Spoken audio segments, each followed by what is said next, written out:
Bon, avouez comme moi que cette Street Glide 2024 a quand même une sacrée gueule. Moi j'adore cette couleur basique, un peu après-guerre, pas de métallisé, pas de fioriture, pas de filet, pas de flamme, une peinture unique. Et je trouve ça assez génial. Très très belle finition. Alors quoi de neuf sur cette Street Glide 2024 ? En fait pas mal de choses. On est toujours sur le 117 de chez Harley-Davidson, c'est-à-dire 1925 cm3. On est à 105 chevaux, on est à 365 kg en ordre de marche, mais on a surtout gagné. En fait, c'est quelque chose qui vous saute aux yeux directement. Dès la mise en route, on a gagné en maniabilité. Le confort est toujours royal, en tout cas pour le pilote, avec une selle sur laquelle on est très très bien appuyé, qui est moelleuse, un grand guidon, des grosses poignées qui filtrent bien les quand même vibrations de cet énorme bicylindre. Et en fait, à son guidon, on retrouve tout le plaisir de la street, mais avec un peu plus de facilité. Facilités qui sont données par quoi ? Par d'abord cet énorme écran TFT qui est configurable en fait en mode sport, en mode touring, et qui vous permet d'avoir un affichage de GPS géant. Et donc ça, c'est vraiment d'un grand confort quand on est en balade. GPS très réactif qui fonctionne très très bien. Il y a quelques modifications au niveau des commandes, on a un peu inversé le tout. C'est un peu compliqué au début, mais quand c'est sa moto, évidemment, bien écoutez, après une semaine, on n'en parle plus, on a assimilé le mode d'emploi et l'accès à tous les différents modes. Alors en parlant de mode, celle-ci en est pourvue de 3, plutôt de 4. Il y a un mode pluie, il y a un mode route, il y a un mode sport, et il y a un mode qui est paramétrable selon vos envies. Alors, très très bonne protection, avec la possibilité d'avoir une ouïe qui vous permet d'avoir une arrivée d'air frais pour les jours de grande chaleur. On en est loin depuis un moment. Cette moto a gagné 8 kg par rapport à la précédente. Vous me direz, sur une masse pareille, c'est pas énorme, mais je crois quand même qu'on le sent. La moto est vraiment stable et maniable. Les ronds-points se prêtent facilement.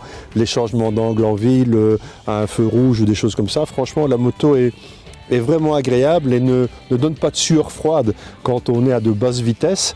Elle est suffisamment basse de selle pour que pratiquement tous les pilotes aient vraiment bien les pieds par terre. Confort royal évidemment avec les pose-pieds qui sont des marches-pieds. Pose-pied pour le passager. Il est évident que si on se consacre à un utilisage du haut, on aménagera quelque peu cet espace passager qu'il faut quand même souligner est doté d'une selle très très souple et très confortable.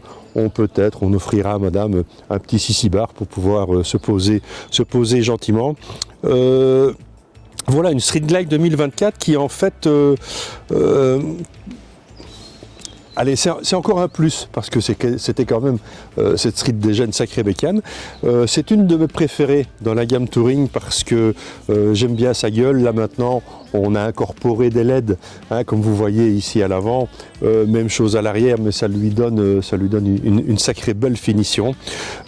Finition qui est à la hauteur à tous les étages, on peut regarder vraiment, on est au 2.0, au 3.0 chez Harley-Davidson, on a vraiment fait un effort à ce sujet, et on peut regarder ici les petites lèvres en caoutchouc qui viennent épouser la petite console centrale qui est sur le réservoir, la finition des matériaux, les coutures de la selle, tout ça est vraiment de très très très bonne facture.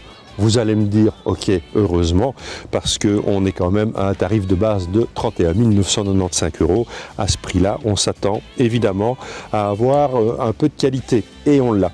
Alors, en termes d'équipement de sécurité, eh bien, en fait, on a évidemment l'ABS, on a l'ABS en courbe, on a de l'anti-patinage. Voilà une machine qui répond évidemment à tous les critères de la machine moderne qu'on peut attendre d'une moto qui vous emmènera loin et longtemps, parce que ce bicylindre et à 120 km/h en 6e vitesse, c'est bien en fait cette moto ronronne comme un gros chat sur les autoroutes ou les highways. Donc voilà, une super bécane, vraiment. On n'a pas besoin de faire 200 km sur une moto pour se rendre compte que, 1, elle a bien évolué, 2, qu'elle est agréable, qu'elle ne dégage pas de défauts majeurs. Vraiment une bonne moto. Alors on est dans un monde particulier, on est chez Harley, on est dans du volume, on est dans du chrome, on est un peu dans le clinquant. Mais à côté de ça, ces machines ont vraiment une belle personnalité, elles ont une âme. Et même si c'est pas franchement Mon attente première d'une moto, je dois quand même bien avouer que au fil des essais réalisés chez Harley-Davidson depuis les années, je prends quand même un peu plus de plaisir ou de plus en plus de plaisir au guidon de ces machines. Alors vous allez me dire, je crois que le vieux Che il vieillit, peut-être, peut-être, mais je crois aussi que la qualité des motos est en train vraiment de monter en puissance et elle donne tout ce qu'on attend d'une balade en deux roues et je ne le répéterai jamais assez, c'est du plaisir.